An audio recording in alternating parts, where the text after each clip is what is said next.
How about it for David Katz, everybody? Yeah. Yay! Great to be with you guys. Yeah, he's got that Mark Thompson Show mug. I love it. He's got the There we mug. go. He's got the throw pillow. You should be showered in merch for as grateful as we are to you. So the hearing for Hunter Biden was already a high-profile event, right? This is the son of the president who was pleading out these federal tax crimes and also closing what had been a controversial investigation, it was felt, and then it went sideways. What happened, David? Well, this is really fascinating, and let's not lose sight of the fact that the economy is in great shape and that Biden is doing such a good job on so many fronts. But, they want to dirty him up, so it won't just be if it's him against Trump, Trump the criminal, Trump the crook, Trump the guy who's under indictment. They want to call the Republicans in the House the Biden crime family, which is totally unfair. But of course, it makes a good narrative. So they're trying to paint the Bidens, and not just Hunter Biden, with all of his problems, being a crack addict, doing all the things that he did. They want to paint both of them in this corner as being corrupt. I don't buy it. I don't think they've shown it against the president. But certainly the case regarding Hunter Biden is not what you would normally expect. I think that, they're resisting having Merrick Garland and others like the United States Attorney right here in California and the United States Attorney in Washington, D.C. They're resisting them taking the stand. And I think that's really foolish because I think they're both honorable people. The United States Attorney here in Los Angeles was a very successful lawyer, making a huge amount of money in private practice. I think his financial disclosures said, Mark, that he was making about $3 million as a private attorney, Martin Estrada, and then he became the U.S. Attorney here. And I think that he should take the stand and clear his name and answer their questions. Ali Mayorkas does that, who's also a former United States Attorney out here in Los Angeles, and they ask him every snarky, mean question in the world, and I think he acquits himself, very well. And I think that the United States Attorney here should do that because the allegation is that this is a fairly normal felony tax evasion case, and yet they refuse to charge the felony out here, and that they refuse to allow the U.S. Attorney in Delaware, who's left over from the Trump administration, but that's an interesting story. His name is Weiss. That apparently Weiss needed cooperation, or he needed to partner with the U.S. Attorney's office out here in L.A. because Hunter Biden lives in this area. And I believe that the income that he obtained was in this area and that he filed his false tax return in this area. So that's one of the things that the House is investigating. This all ties into why the guilty plea fell apart yesterday in federal court. And it's so funny because I was doing a sentencing after a guilty plea here in Los Angeles, I think on Tuesday, and then this thing all blew up on Wednesday. So of course the joke in what I do for a living, which is defend people just in the kinds of peril that Hunter Biden has found himself in with regard to taxes, Mark. The joke is that my first question is, you aren't the long lost child of President Biden, are you?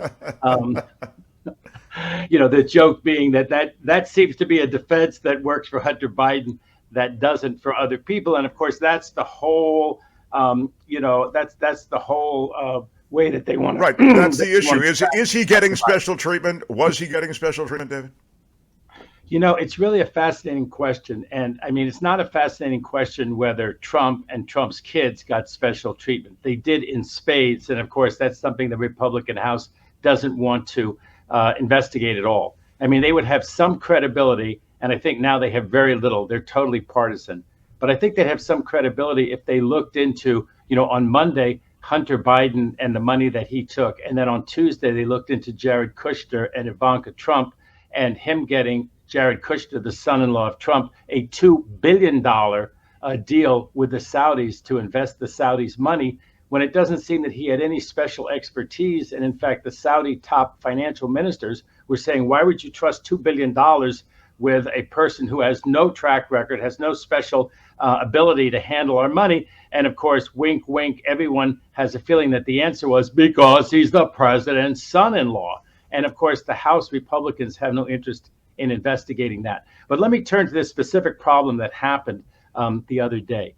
So these plea agreements normally are submitted to the court. Oh, I'm so sorry, Mark. Normally, Yeah, it's these okay. plea agreements are submitted to the court.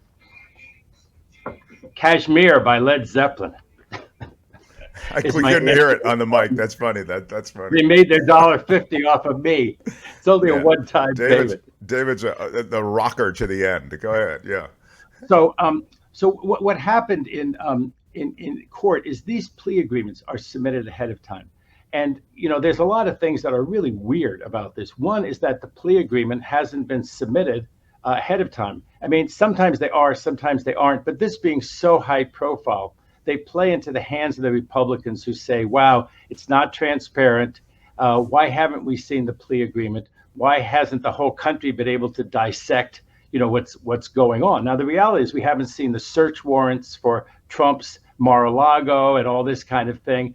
This is unfortunately more the norm than it ought to be, that a lot of things are done secretly in federal court that really don't need to be. And it ends up looking to the public like a star chamber that should be more transparent. And even if only the participants know what's going on, if only the participants know what's going on, that's not very satisfying in a case like Hunter Biden's or Donald Trump's, where the whole world is watching and is interested in this minutia.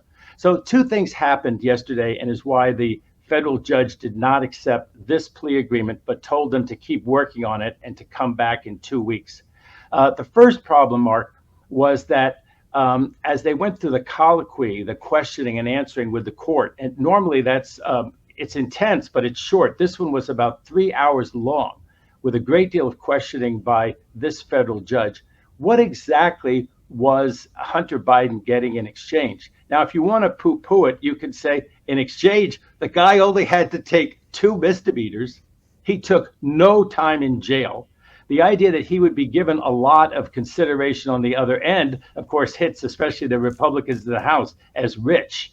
And he sounded like during the hearing, his lawyers sounded like he thought that the deal that he was getting in exchange for entering his guilty plea to just 2 misdemeanors and serving no time was that he was not going to be investigated. No, he was going to be charged in federal court. He was not going to be charged criminally with anything about this so-called influence peddling investigation that the Yeah, House. he thought that this deal included a sort of immunity cloak, right? Right. And, if it turned out that, let's say, Kim and I were really Bonnie and Clyde, and we were running around robbing banks all over the place, and we got caught, and there were 10 banks that were suspected. We pleaded guilty to only 1 bank. That would be an expectation that might actually be expressed in the plea agreement, or that a lot of lawyers would assume that having, taken the rap for the 1 bank robbery, we weren't going to be charged with the other 9. If they were in other states, in other districts, that's often made express, and it says, no, we're not giving you a deal in any other district. And of course, this is a multi-district investigation. But the idea that he would have not been charged ever, at least during the statute of limitations, because beyond that, he couldn't be charged. But, the fear is that Trump would be back in office, or some ally of Trump, and they would pick up this investigation on Hunter Biden criminally, and Hunter Biden would be charged criminally. Anyway, in the colloquy, it became clear that he was not being promised any kind of immunity on an investigation of influence peddling, being not registering as a foreign agent, so-called FARA violation, when he should have registered as a foreign agent. Any of those things that would still be timely, he was not getting immunity for. So that got cleared up. But before that, the criminal defense attorney, and they're very well paid, the ones who are representing Hunter Biden, and they're very experienced. But the lawyer for Hunter Biden, the lead lawyer, said, well, I consider this null and void. So when you tell the judge you consider null and void the agreement that you wanted to accept, you can expect that there's going to be a lot of huddling, which there was. Apparently, the reporters said it was very dramatic. All the prosecutors went off, including Weiss, this special, he's not special, but he's the holdover U.S. Attorney for Delaware. He and all of the people on his team huddled in one corner. Biden's army of lawyers huddled on the other. Then they got back together. They had this negotiation in real time. And then the next problem that turned up was this. He's going to be on pretrial diversion for the false statement on the gun registration. Now, of course, Biden and the Democrats are pushing very hard to have very effective reporting. And of course, the Republicans are always blocking them. So the Republicans love the sort of gotcha. Oh, isn't that ironic? Your son went and picked up one of those cases that you want to use for gun control around the country. And it asks you, are you under the influence or do you habitually use illegal drugs? So if you're on prescription medication, you can answer that honestly, no. But if you do cocaine and crack at the time, which is basically admitted by Hunter Biden, then you should answer that question, are you on illegal drugs? You should answer that question, yes. Well, of course, he answered it, no. That's what he's going to get pretrial diversion for. And then on the pretrial diversion, he has to be a good boy. Now, what happens if you're on pretrial diversion, or for that matter, probation, Mark, and you're not a good boy? A couple of things happen. Let's say the FBI or the executive branch finds out that you're not a good boy. They drop a dime on you to the court, and then the probation officer comes after you and files a notice that you're in violation of probation, and the judge sentences you. And so normally that's how it happened. And you might have thought that that's how it was going to happen here. If he screws up during the 2 years he's on pretrial diversion, it gets brought to the attention of the court. What he was worried was that, wait a second, 2 years, that leads us to where Trump might be in office. Some Trump zealot might be the attorney general, and they're going to follow me around or try to find some violation by me just to punish me. I don't want that to happen. I want only you, the judge, to determine whether to go forward. And as I said, to a large extent, the judge and the probation officer who work for the judge, they're part of the judicial branch. They normally do carry the ball on that. But this sort of made it sound like the judge only carried the ball. And she said, whoops, this is going to take me out of my lane. I don't decide whether people are in violation of pretrial diversion agreements. And if I am, I want you to brief that issue. I want you to show me some law that I can sort of play an executive branch function. I think that this was that was a little bit making a mountain out of a molehill. But with those two things that took place, she wanted it all to be taken care of and in 2 weeks and have them go back to the negotiations. Let me mention one other thing, too, that people need to bear in mind. Normally the reason why the judges don't want those things to fall apart is that the prosecutor may just turn around and charge the person. And okay, well, we don't have a deal. We're going to trial, set a trial date. People don't really think that's what's going to happen here. They think that this thing will settle. And the other thing that could happen is that if the defense just won't agree to anything with the government, they could just say, look, we're not charging him at all. I mean, it's not foreordained that Hunter Biden has to be charged with something. There's loads of people who commit alleged tax violations and other violations who never get charged with anything. There you go. Look at that. Gordon says cheating on your taxes usually is not charged with a crime. So how is that going easy? Not. I don't know if that's true that it's not charged usually, but can I address that real quick? Yeah, that's why I put it up there. Please. The reality is that we have what you might call a voluntary tax system. Now, most people don't consider it voluntary at all, but there's a lot of sort of that people will act in good faith.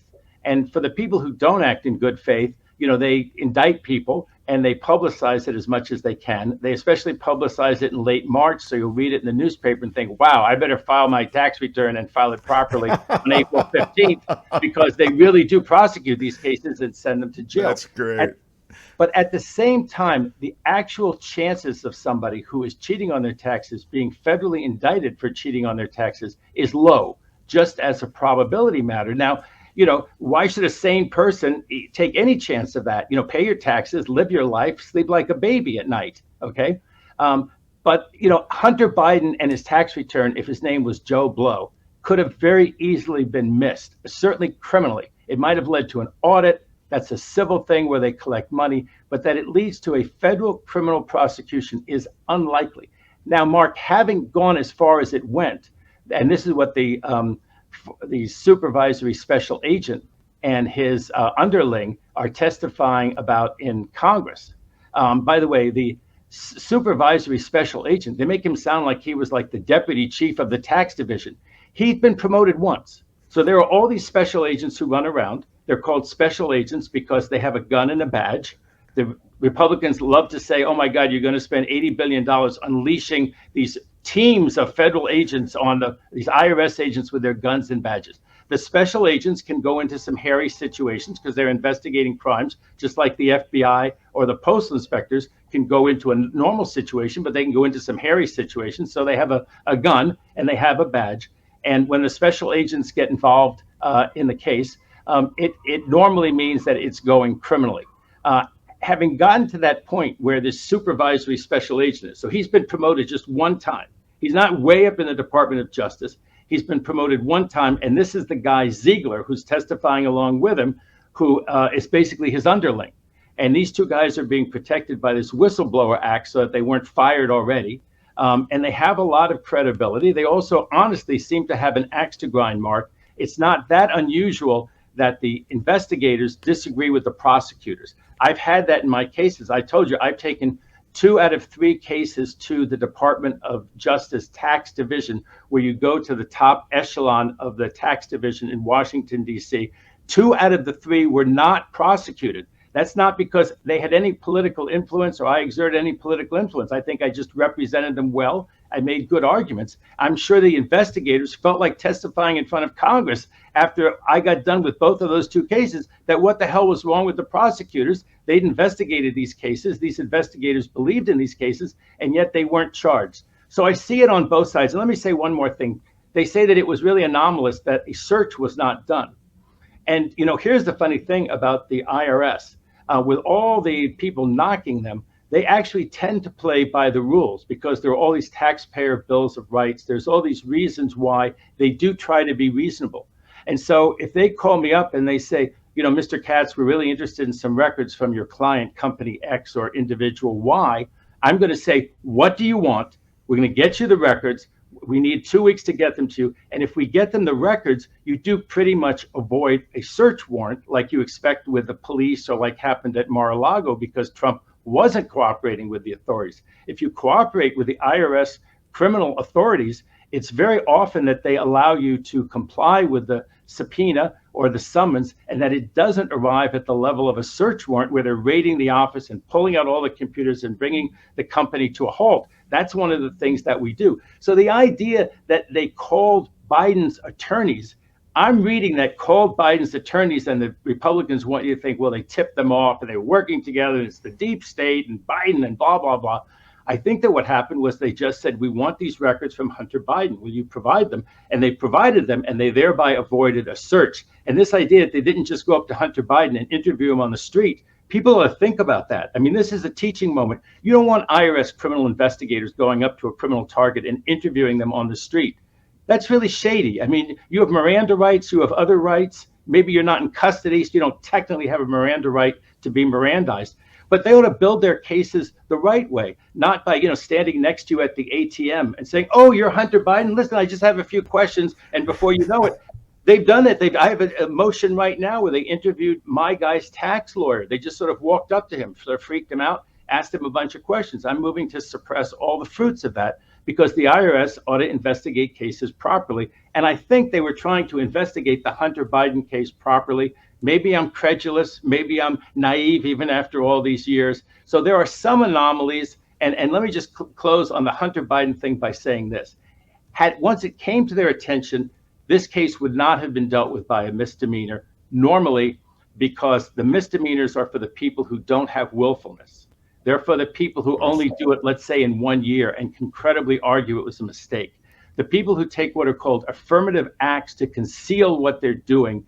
And that's what the special agent supervisor and his underling are complaining about, that there were the normal red flags of fraud, of deception against the government done by Hunter Biden in multiple years. There was a large amount of money. That's why I say the U.S. Attorney for the Central District of California ought to get on the stand, take the oath and say, we didn't do anything wrong, and here's how it went down. And the idea that it's a continuing investigation, no, it's not a continuing investigation, Mark, of why he wasn't charged, Hunter Biden, with federal felony tax evasion here in Los Angeles, okay, back in 2014, 2015. The statute has run. It's not credible that there's an ongoing investigation. The U.S. Attorney here ought to take the stand and show that everything was decided honorably and not politically. And if that's not the fact, that's what people are going to think. If he doesn't take the stand, take the oath and say, I didn't do anything wrong. I mean, Merrick Garland's done it. Ali Mayorkas has done it.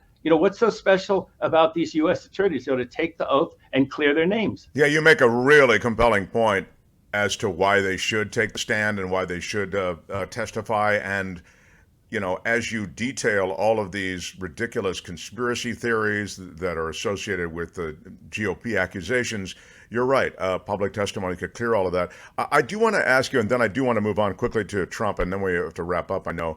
But there was a question here, and this sort of Spencer asks, are Hunter's attorneys clowns? The way I might characterize that question is, as you're talking about these plea agreements are crafted by this defense team, which you had spoken, you said, hey, look, he's got, a lot of lawyers and they're good lawyers. Why would something like his immunity effectively, in other words, his exposure to additional legal action, why would that be missed by that Biden crew, unless, as Spencer says, they are high-paid clowns? No, I don't think that they're high-paid clowns. I think that Hunter Biden gets very good attorneys. Trump would get the cream of the crop, except for the fact that Trump keeps getting his criminal defense attorneys in the position of being like would-be criminal defendants, and then he's alleged not to pay them or argue with the bill. He supposedly told Giuliani, I'm not paying this. And Giuliani has just thrown himself completely under the bus for Trump. I'm not saying he should have done it, but that he's not paying his bill, on top of the fact that he's gotten so many of his lawyers. That's one, and Trump doesn't do what his lawyers say and everything else. But Hunter Biden is a very prestigious client to have. He's the son of the president. He has these white collar problems. I think he has a firm called Latham and Watkins, which, they have the big oil companies. They have those kinds of clients. So they're not clowns at all. I think that first of all, the government usually drafts the language. But if the government drafts language that the defense attorney doesn't agree with, then of course it's incumbent on the defense attorney, Mark, to say, wait a second, could you rephrase it that way? Could you put it this other way? If you were representing Hunter Biden and you were a great lawyer, wouldn't you want there to be some ambiguity so that Hunter Biden could argue later when Trump was in office, that when Trump's attorney general comes after Biden, that it's in violation of the agreement, that there's enough ambiguity to say, wait a second, he can't be prosecuted. So they were pushing to help their client. The judge's questioning apparently got to the bottom of it. I suppose the only thing that you could say was, weren't the government attorneys, weren't Weiss and his team a little bit the clowns, because they let it get to the point that it was ambiguous enough that the judge wouldn't accept it. But it's supposed to be good lawyering on both sides. Yeah, the Weiss and the rest of them, just to remind everybody, those are the prosecutors. So go ahead. Yeah. Right. And this whole thing about, she's a judge, I can't say her name because it's hard to pronounce, but the judge on the case who's been pretty much commended. This is not like loose cannon picked by Trump down in southern Florida. She's a Trump, nominated judge, but very highly regarded. And both she and Weiss, the prosecutor, were picked by Trump during the Trump years. But what people have to remember is they seem to be very nonpartisan, both of them. They're not, rabid MAGA-ites, because the two Democratic senators both agreed to that judge, and the two Democratic senators both agreed to Weiss. So the people who think that Weiss is not really, he's always quoted as being that, that Trump picked, the idea is that because he's picked by Trump, he must be as aggressive as anybody could possibly be. And the argument is that, he wasn't made, I don't buy this, but the argument by the Republicans in the House is that he was not made, he was not made a special counsel. He was not someone who had all of the protections of Jack Smith. He was not that. He was just a normal U.S. attorney, but he was kept on the argument that he wouldn't be a Trump, he wouldn't be a Biden lackey, or someone who was going to do Biden's bidding, because he was someone who was picked by Trump. Then apparently Biden didn't want the appearance that he was replacing one of Trump's appointments in this particular case with one of his own. Okay. But the argument is that by the Republicans is that he didn't really have sort of the right venue in Delaware to do what needed to be done, which was to pursue a federal income tax evasion case back where Hunter Biden actually lived, which was here in Southern California. And that would have been the normal venue. And they needed investigation to be done. And they needed help from the U.S. attorney out here in Los Angeles. The argument is that the help was not given, and that there was a way to bump up this fellow Weiss that Merrick Garland could have bumped him up to where he would have had authority to basically not need to partner with the U.S. Attorney in Washington, D.C., or need to partner with the U.S. Attorney out here in L.A. He was not given that authority, so he ended up where all he could push was these 2 misdemeanors. I mean, I just think we ought to get to the bottom of it. At the same time, it may be like a minor issue. It's like a New York Post. It's like a Newsmax issue. But at the end of the day, here it is. It's on the front page of the New York Times. It's interesting. And I think that, people should bear in mind that while it's really interesting and fascinating to someone like me, the big issues of the day are the economy, the climate, Right. the U.S. Supreme Court, and the fear in my mind of having Trump come back, who is a true enemy to our democratic system of government. He's a real wannabe dictator. And that's what people ought to be focusing on. And all of this Biden crime family is such a distraction from the out and out crimes that in my book are very clear that Trump committed. Keeping the documents he should have returned, and fomenting this riot and assault on our Capitol back on January 6th. That's, I think, keep your eyes on the prize and trying to steal the swing states when he lost the election and have a basically coup that we all saw in real time and on television. This man perpetrated a coup, and the idea that he's in a position to win the presidency back, I mean, he seems to have a clear shot at the nomination. They haven't coalesced they might have coalesced about DeSantis, but it looks like they haven't, Mark, right? So it looks like he's really got pretty clear sailing to the Republican nomination. Coalesced is a ding word. Now, I wanted to, and you had another ding word in there, but I lost it in it all. I know I've got to wrap up. I haven't even addressed, and I quickly want to address that to which you've referred, Donald Trump. His people are meeting with prosecutors today, his lawyers, and that precedes, based on what I'm reading, an imminent indictment, right? He said he's gotten the target letter, but is that true, or are we all just, what's your thought on that? Well, first of all, you have to at least do that. Whether you get a target letter or not, you can usually tell from the circumstances that your client is a target who's imminently going to be indicted. That's why I met in Washington, D.C. with the head of one of the top officials at the Department of Justice Tax Division. If it had been a different kind of a case, I would have met with somebody else in Washington. When you hear that, 2 out of 3 times it avoided indictment, you have to at least try it. I mean, you'd almost be not doing your job effectively as an attorney if you didn't try. So his attorneys have to do that. They have to try. They have to point out different things. Let's just take the incitement, okay, that he didn't tamp it down for 3.5 hours as he sat there, okay? We've never really heard his side of the story. They never were able to get those phone records. People think he must have been on the phone. Who was he on the phone with? He may actually have some good excuses of who he's on the phone with. I mean, just think of something. He really was sick that day. He didn't want people to realize he was having a COVID, episode after that. But he is, and he can prove that. Since we don't have his phone records, we don't know one way or the other. I doubt very much that that's true. Let's say that you actually had a piece of information like that. You don't lose anything by going to the prosecutors at that meeting and saying, the 3.5 hours that he didn't tamp down the riot, something else was going on that we can show. When he gave that speech about incitement, and he said the words peacefully, there are some famous cases on inciting riots. Some of them are actually pretty favorable to the defendant. So you certainly want to cite, those cases and make sure that the government has thought about that line of cases and why that supposedly shows that while it sure seemed like an incitement to anyone watching TV, it wasn't a legal standard of incitement accepted by the U.S. Supreme Court. You want to make those kinds of arguments. He had so nothing. You're saying this meeting it's routine, and while it's being reported in media, it's of no particular note legally, or there's nothing to be gleaned by simply knowing that they met. None. But Trump has no downside for having the meeting.